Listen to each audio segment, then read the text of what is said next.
Hi, D. Krause here, and the book today is Evelyn Waugh's Decline and Fall.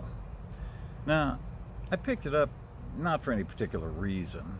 I kind of like Waugh. I think he did a decent job depicting British society between the wars, but I'm not really a big fan, and this book did not turn me into one because it's essentially a P.G. Wodehouse novel.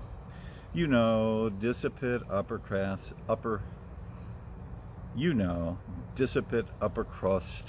aristocrats fopping and flopping all over themselves and becoming self-parodies of English manners and customs. Amusing, Walt. I feel like I should have a monocle or something. Back in its day, it probably was pretty amusing. Novels like these were fun, well received, but it's been decades since there was anything like manners or culture, and let alone British ones, and the references are dated, and besides, by now we get it. Hypocrisy and dissembling are more the stuff of social glue than strict Downton Abbey social codes. But there's something else in this novel besides amusing vignettes. Unfairness.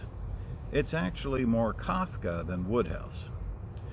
The story goes like this. Paul Pennyfeather is expelled from Oxford through no fault of his own and takes a job at an obscenely fifth-rate boarding school, which he leaves through no fault of his own and ends up in jail, you guessed it, through no fault of his own. It's the no fault of his own aspect that makes this story a bit darker than the reputation conveys. Things happen to Paul that shouldn't, and he has no recourse.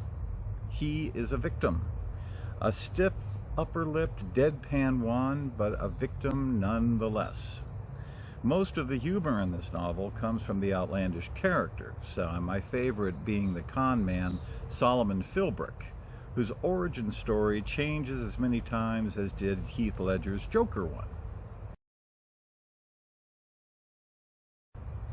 I have no doubt that the comic reputation in this novel comes from the silly characters, but they are beside the point. The real point. The injustice that a process-obsessed society inflicts on its citizens. Paul never does anything wrong, but he looks like he does, and that's enough to get him fired and jailed. When a society is more concerned with its rules and procedures than it is with the citizens, this stuff happens. I really don't think it's that funny. D. Krause here. See you next time.